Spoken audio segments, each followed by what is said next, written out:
Did you know that there is scientific evidence that demonstrates that for someone to commit something new to their long-term memory, to really know and understand some piece of new information, you have to hear it repeated 3 or 4 or 5 times even.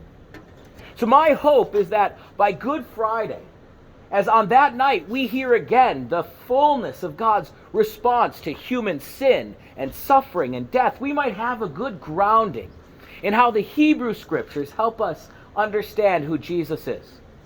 So please, I beg of you, forgive the repetition. Last week we talked about the importance of laws, scientific laws, societal laws that govern our life together, and moral laws. And we learned that moral laws are rules that we get for right living. They describe how to live in this world so that we can live a good and an upright life. But if we have to ask ourselves, what are those moral laws and who sets them, and by what system are we rewarded or punished based on those moral laws? Right? So those are the questions that wisdom literature is attempting to answer. And so in the Bible, we have 3 books that are primarily our wisdom literature: Proverbs, Ecclesiastes, and Job. And these 3 books, along with other parts of Hebrew Scriptures, are in conversation with each other. They don't necessarily agree. They're presenting different views about how the world is ordered. Proverbs, if you remember, is a collection of sayings that tell you how you should live and behave in the world so that you live that upright life. And according to Proverbs, God has ordered the world according to what we call just compensation. You get what you deserve. So Proverbs concludes, if you live a good and moral and upright life, you'll be rewarded. But if you lead a reckless and a destructive life, you'll be punished. Now Ecclesiastes recognizes the view of Proverbs, but says that the reality in our world is that there is randomness and chance in our lives. And because of that randomness and that chance, everything in life is hevel, beautiful, mysterious, shifting and changing, and unable to be grasped or held onto. Hevel meaning smoke or mist or vapor. You should, Ecclesiastes says, live a moral life in fear of the Lord. That's the right thing to do. But the unpredictability of life makes it impossible to control the outcome of your life by simply doing good or doing bad. So stop trying. Because the only thing you ultimately have control over is your attitude about this present moment. And this moment, whether good or whether bad, is a gift from God. So live each moment as a gift. So it puts us kind of back all on the same page about what wisdom literature is trying to answer. So again, we set the stage briefly about what's happening in the book of Job. So if you recall, Job is a book of 42 chapters that has a narrative beginning and a narrative end. And then the bulk of the book, from chapters 3 through 41, is this dense Hebrew poetry that deals with the central question: is our world ordered in accordance with wisdom and justice? So we're introduced to a man named Job. We're told he is blameless and upright. He fears God and he turns from evil. And he's incredibly wealthy. Lots of land, large herds of animals, many servants, a wife, and 10 children. He's blessed. We get transported up to the heavenly throne room where the court of God has assembled. And among all the spiritual beings is one called, as we've heard each week, Hasatan, who functions like a prosecuting attorney against humans in God's court, accusing us of our sin before God. And so God challenges Hasatan, says, have you considered my servant Job? He's blameless and upright, fears God, turns from evil. But Hasatan challenges God back, saying, well, because you've ordered the universe in such a way that those who do good are blessed and those who do not are cursed, you can't possibly know if Job loves you. He may just be good because you shower him with blessings. So God allows Hasatan to take everything from Job, his land, his herds, his servants, and even his children. And though he's lost everything, still he does not curse God. So we're transported back to God's court with another gathering of divine beings, and Hasatan once again among them. And God again brings Hasatan's attention to Job. Have you seen my servant Job? That even after losing everything, he's blameless and upright. He fears God. He flees from evil. But Hasatan points out, but you've let him keep his health. Maybe Job's just afraid of that. So God allows Hasatan to do anything but kill Job. And Job is afflicted with painful sores from the top of his head to the bottom of his feet. Job's wife sees him and says, do you still persist in your integrity? Curse God and die. But even still, Job will not sin. Right? So Job has three friends, Eliphaz, Bildad, and Zophar. And they hear what's happened to Job, so they travel to his house. And when they see Job, they grieve deeply for him because of this incredible suffering. And three friends sit down with him, and nobody says a word for 7 days and 7 nights. And then Job breaks the silence. So that starts the section of poetry that will last for 44 chapters, in which we hear from Job, his three friends, another person named Elihu, and finally God. In chapter 3, Job curses the day of his birth. We heard that last week. Chapters 4 through 32 progress through a predictable pattern. Eliphaz speaks, Job responds. Bildad speaks, Job responds. Zophar speaks, Job responds. And then that cycle repeats itself 2 more times. And last week we heard from Job's friends. So you remember we talked about a triangle with God at the top, just compensation, and Job, or humans. And the primary argument of Job's friends from last week is that the world is absolutely run according to just compensation. You do get what you deserve. But God is absolutely just. That is God's character and being. And so they conclude Job must have done something wrong to deserve what is happening to him. Tonight, we're going to hear from Job as he responds to each of his three friends in these cycles. So I put together a lot of text, and it reads pretty fast. I'm going to try to move through it pretty quickly, slowing down to emphasize some main themes that keep coming to the surface as you read through Job's responses over these many chapters. And so remember, as you're hearing me read these texts, this is Job responding to his friends after they claim that he deserves to be suffering, even though we know, and Job knows, and God knows that he does not. So hear these words from Job. Oh, that my vexation were weighted, and all my calamity laid in the balances, for then it would be heavier than the sand of the sea. Therefore my words have been rash. For the arrows of the Almighty are in me. My spirit drinks their poison. The terrors of God are arrayed against me. Oh, that I might have my request, and that God would grant me my desire, that it would please God to crush me, that he would let loose his hand and cut me off. This would be my consultation. I would even exult in unrelenting pain, for I have not denied the words of the Holy One. Teach me, and I will be silent. Make me understand where I have gone wrong. But now be pleased to look at me, for I will not lie to your face. Turn, I pray. Let no wrong be done. Turn now. My vindication is at stake. Therefore I will not restrain my mouth. I will speak in the anguish of my spirit. I will complain in the bitterness of my soul. Am I the sea or the dragon that you guard over me?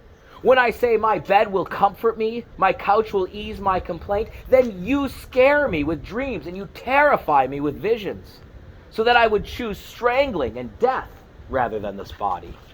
I loathe my life.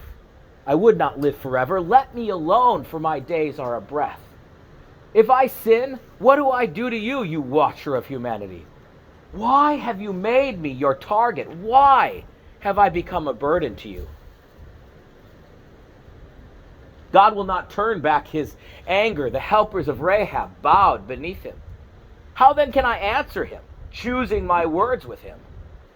Though I am innocent, I cannot answer him. I must appeal for mercy to my accuser. If I summoned him and he answered me, I do not believe that he would listen to my voice, for he crushes me with a tempest and multiplies my wounds without cause, but will not let me get my breath and fills me with bitterness. If it is a contest of strength, he is the strong one. If it's a matter of justice, who can summon him? Though I am innocent, my own mouth would condemn me. Though I am blameless, he would prove me perverse. I am blameless. For God is not a mortal, as I am, that I might answer him, that we should come together in trial. There is no umpire between us who might lay his hand on us both. If he would take his rod away from me and not let dread of him terrify me, then I would speak without fear of him. For I know I am not what I am thought to be. But I would speak to the Almighty. I desire to argue my case with God. As for you, you whitewash with lies. All of you are worthless physicians. If you would only keep silent, that would be your wisdom. Your maxims are proverbs of ashes. Your defenses are defenses of clay. Let me have silence, and I will speak, and let come to me what may. I will take my flesh in my teeth and put my life in my hand. See, he will kill me. I have no hope, but I will defend my ways to his face. This will be my salvation, that the godless shall not come before him. Listen carefully to my words, and let my declaration be in your ears. I have indeed prepared my case. I know that I shall be vindicated.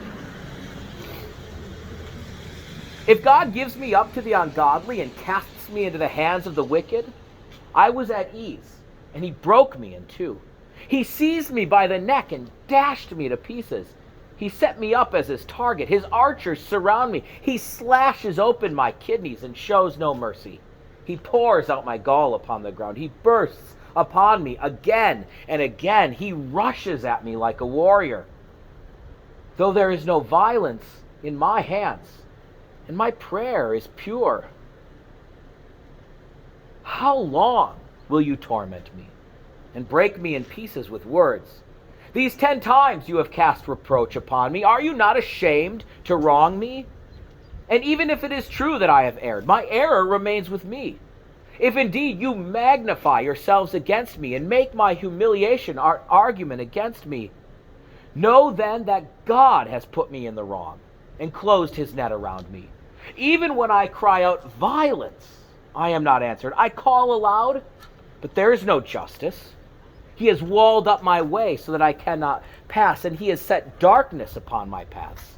He has stripped my glory from me. He has taken my crown from my head. He breaks me down on every side, and I am gone. He has uprooted my hope like a tree. He has kindled his wrath against me and counts me as his adversary. Look at me and be appalled. Why do the wicked live on, reach old age, and grow mighty in power? From the city the dying groan, and the throat of the wounded cries for help. Yet God pays no attention to their prayer.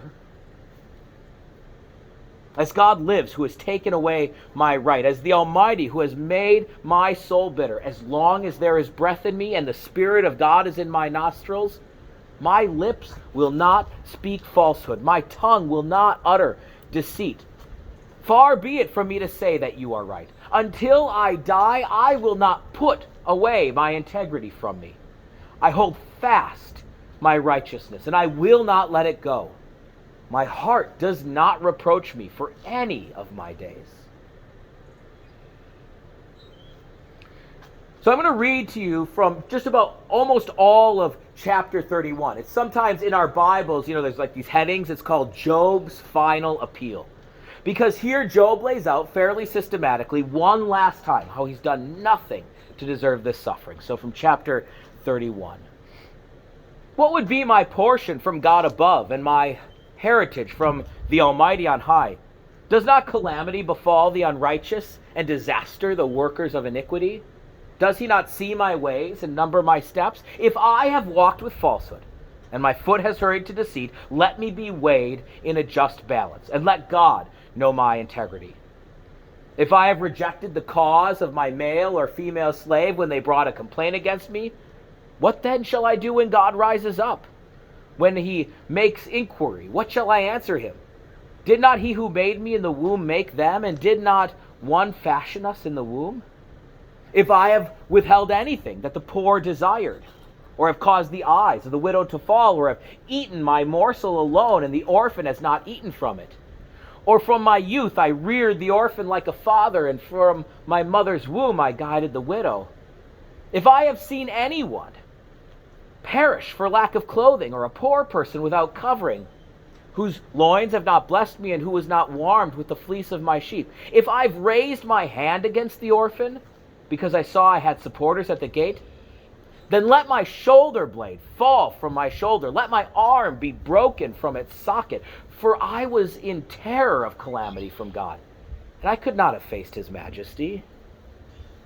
If I've made gold my trust, or called fine gold my confidence, if I have rejoiced because my wealth was great, or because my hand had gotten much, if I have looked at the sun when it shone, or the moon moving in splendor, and my heart has been secretly enticed, and my mouth has kissed my hand, this also would be an iniquity to be punished by the judges, for I should have been false to God above. If I've rejoiced at the ruin of those who hated me, or exulted when evil overtook them, I have not let my mouth sin by asking for their lives with a curse. If those in my tent ever said, "Oh, that we might be seated with his flesh," the stranger has not lodged in the street, I have opened my doors to the traveler. If I've concealed my transgression as others do by hiding my iniquity in my bosom, because I stood in fear of the multitude, and the contempt of families terrified me, so that I kept silence and did not go out of doors, oh, that I had one to hear me. Here is my signature. Let the Almighty answer me. Oh, that I had a written indictment against my adversary. But I would carry it on my shoulder. I would bind it on me like a crown. I would give him an account of all of my steps. Like a prince, I would approach him. If my land has cried out against me, and its furrows have wept together, if I have eaten its yield without payment, and caused the death of its owners, let thorns grow instead of wheat, and foul weeds instead of barley. The words of Job are ended. Job will speak twice more in the book, but only in response to God. He'll not again open his mouth in his own defense. So what do we learn? What claim is Job making about who God is and how God orders the universe? All right, so go back to the triangle. God, just compensation, and humans. All right, so Job's friends argued, world is run by just compensation, God is just, so Job must have done something to deserve what has happened to him. But Job disagrees. Throughout everything we heard tonight, Job consistently maintains his innocence before God. We know from the narrator and from God's own mouth that Job is upright and blameless and fears God and flees from evil. So Job, like his friends, assumes the world is run by just compensation. But because he insists that he is blameless and doesn't deserve what's happening to him, the only conclusion Job can draw is that God is not just. God is cruel and mean and vindictive. God is tormenting him for sport. God, not constrained to act for justice or rightness in the world, is able to create suffering in Job's life even when Job has done nothing to deserve it. In fact, Job is calling God out. Job wants a trial. He wants to stand in a court and present his case against God. Like the heavenly court in which Hasatan brings charges against humans for their sin before God, now Job demands a court in which he can bring his case against God before some impartial mediator. But Job recognizes there is no such court. Nothing stands above God. No one can judge God. So his case is hopeless. God wins. The barbarian tyrant can do whatever he wants. But Job says, even to his dying breath, he will never stop arguing his innocence. He's done nothing wrong, and he will continue to call God to account until there's no life left in him. You ever felt this way? You ever felt like tragedy and pain and suffering were happening in your life for no good reason? Have you ever yelled at God to come and make a case? Why am I suffering? We have plenty of brokenness and tragedy and suffering in our lives. There's no end to what we are asked to endure in this world. Family members face criminal charges, loved ones have strokes, our own health fades, finances cause stress and anxiety, estrangement happens in our families and among our friends, jobs are lost, children make reckless choices, we bury those who leave this world far too young.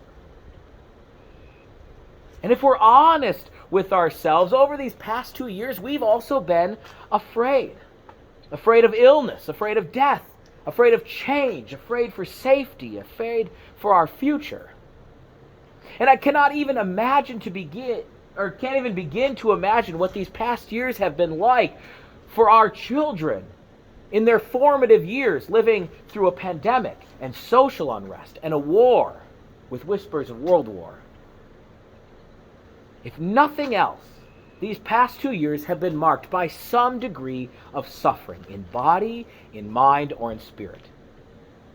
So how do we make sense of all this suffering? It is natural, completely natural to blame God.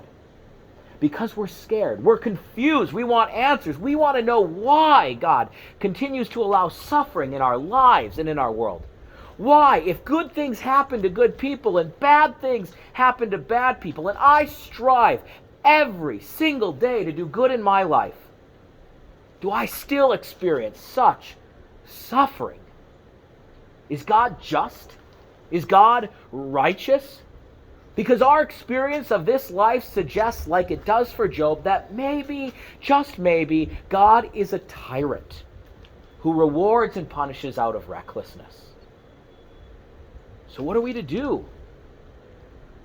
I often counsel people who come to me when they're experiencing tragedy or suffering in their lives to raise their voices with Job. Bring your case to God in prayer. Lay out before God the injustice that's occurring in your life and in the world around you. Demand of God an answer to your prayer.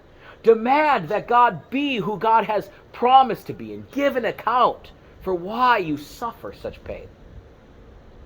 But be prepared, because God will indeed answer your prayers.